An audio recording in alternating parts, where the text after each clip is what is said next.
Brave veterans facing eviction in Bolton reveal, "We've served our country, we're getting nothing."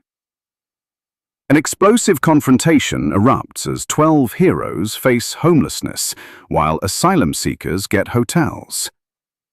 GB News exposes the two-tier welfare scandal, with heated exchanges about military neglect. Watch the panel's fiery challenge. Why are veterans on the streets? Don't miss this bombshell revelation of Britain's priorities in turmoil. Don't forget to like the video, subscribe to the channel, and turn on notifications to stay updated. Brave military veterans who have fought for this country are being treated worse than illegal immigrants who've just broken into Britain. 12 veterans, some of whom suffer with chronic PTSD and have previously tried to take their own lives, are being evicted from their homes in Bolton. They're going to be turfed out of their homes within 2 months, and I caught up with a few of them last night.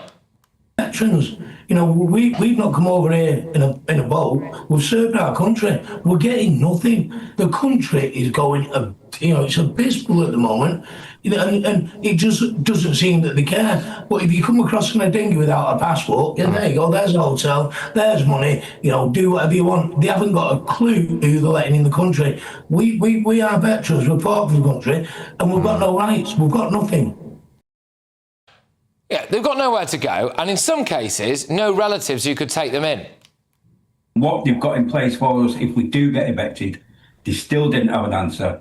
They said we've got 2 months to do whatever. Like, stress levels in this building with all the boys and girls in here is just so high at the moment, you know what I mean? I'm 53 at the moment. If I get made homeless, I don't know what I'm going to do. I've got no family now, you know what I mean? So I'm going to be stuck. Bolton Council and the Housing Association were absolutely desperate to tell us, don't worry, we're not putting asylum seekers in there. That doesn't really matter, actually. It would be an additional kick in the nuts if these lads were turfed out for a group of asylum seekers. But the main point here is that they're still making veterans homeless. And the fact is, if they were asylum seekers, I think they'd be treated a lot better. Have veterans basically being at the back of the queue, or certainly lower down the queue than people who have just arrived here. It makes my blood boil. Yeah, no, you're right. I mean, there's been lots of debates, hasn't there, in recent months about two-tier justice in Britain. But we also have a two-tier welfare system. Now, I wouldn't actually mind that if we had a two-tier welfare system that prioritised Brits and veterans above those who had just arrived. But we've got a two-tier system the wrong way round, it appears. There are quite a lot of complexities, I think, in this individual case about why these evictions have taken place. But you're completely right in what you say, Patrick. It definitely generates, I was going to say the impression, but proves the reality that we've got our priorities bang on wrong. Yeah. If we've got money to buy that hotel, how has the state not got money to look after people who've actually served their country? Absolutely appalling. And it is the sort of thing that gets people's blood boiling, and rightly so, has to be corrected. Yeah, I mean, these lads, I was spoke to them last night. One of them sadly attempted to take his own life. Thankfully, was unsuccessful in that regard. But this is the kind of mental state that some of them are in as a result of the service that they've given to this country and the things that they've seen and the things that we asked them to do. And for them to be threatened with eviction under any circumstances, I just think is ridiculous.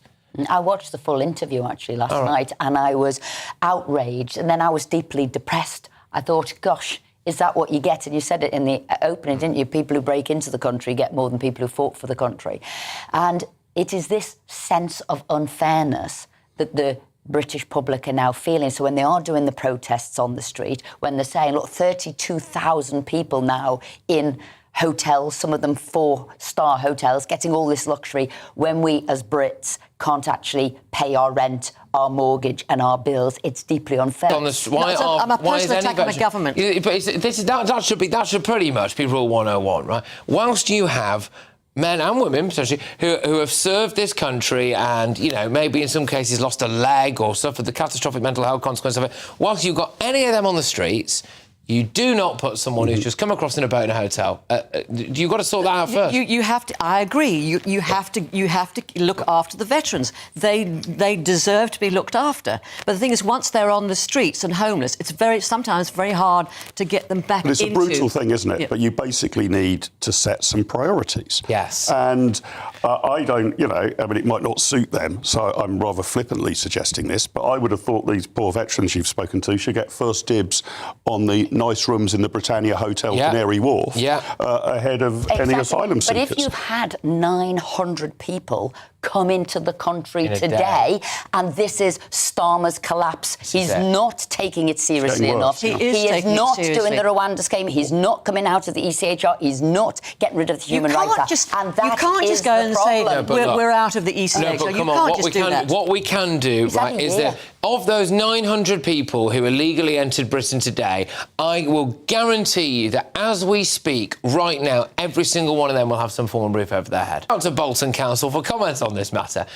We have summarised it. They've said, we have confirmed with Qualitas Housing, and they are the housing association in question here, that there are no plans to house asylum seekers in Constellation House, dismissing recent claims as entirely false. We've never claimed that they were going to house asylum seekers in there. I made that very clear.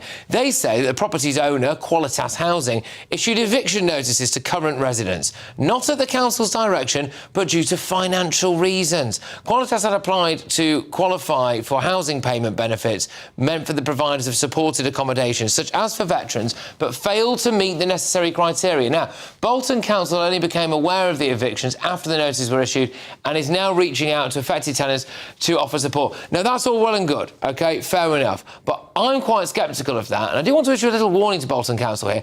I have looked at how much money it costs to rent a tank, right, and I'm perfectly happy to find out where your offices are and park that tank right outside here and film it and make a mockery of it until you get those blokes housing. And don't think I'm joking with that. Anyway, yeah, absolutely. I've got it on my phone here. You can hire a tank quite easily, and I'm perfectly willing to foot the cost and park that tank right outside your office. I hope it's not an Ajax tank, which the last government spent $5.5 billion on. Here we go, Nina. And they can't reverse it. Play that tune again, Nina. Play that tune again. Because it's an old tune and it's still true. Look, Bolton Council is very easy. You don't have to let...